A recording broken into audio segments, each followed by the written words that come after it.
प्रेमामध्ये फसवणूक झाली, त्यानं मला चीट केलं किंवा तिने मला चीट केलं, लग्न झालं आहे, नवऱ्याचं बाहेर अफेअर आहे किंवा बायकोचं बाहेर अफेअर आहे, अशा केसेस प्रचंड वाढल्या आहे. आणि यामध्ये मला जे कॉल येतात ते ज्यांचं अफेअर आहे किंवा ज्याचं अफेअर सापडलं आहे त्याचे येत नाहीत, तर ज्याच्या जोडीदाराने फसवलं आहे, ज्याच्या जोडीदाराने अफेअर केलं आहे त्यांचे कॉल येतात की मी आता काय करू, हे नातं कसं टिकू. नवऱ्याचं बाहेर अफेअर असेल तर बायको विचारते हे नातं कसं टिकू, बायकोचं बाहेर अफेअर असेल तर नवरा विचारतो की हे मी कसं टिकू, माझ्याला लहान मुलं आहेत. म्हणजे हा काय प्रकार आहे.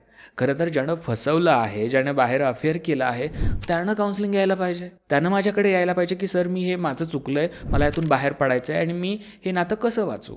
विश्वास ज्याने तोडला आहे त्याला मी सांगेन की तो विश्वास पुन्हा कसा उभा करायचा, याच्यासाठी सगळ्यात महत्त्वाची गोष्ट ही असते की आपण आपल्या पार्टनरच्या समोर ट्रान्सपरंट असणं गरजेचं असतं. तुम्हाला ते प्रत्येक वागणं बदलावं लागेल ज्याच्यामुळे विश्वास तुटला होता. सगळेच जण काही कारण असतं म्हणून अफेअर करतात असं नाही, तरी पण चला पकडून चालू की काहीतरी कारणामुळे ती व्यक्ती बाहेर गेली, अफेअर केलं.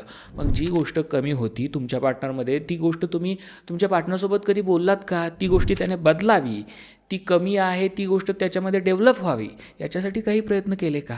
उघडपणे एकदा बोलला तरी का की मला तुझ्यापासून हा प्रॉब्लेम आहे किंवा आपल्या रिलेशनशिपमध्ये ही गोष्ट कमी पडते, ते बदल करायला समोरच्याला वेळ द्या. योग्य बदल नाही केले तर तुम्ही त्याच्यावर आरोप करू शकता. विश्वास तोडत असाल तर जागीच थांबा, त्याला तुटू देऊ नका. तोडला असाल तर तुमच्या जोडीदारासमोर एका मोकळ्या पुस्तकाप्रमाणे राहा, ट्रान्सपरंट राहा, जेणेकरून हळूहळू तो नात्यातला विश्वास उभा राहील.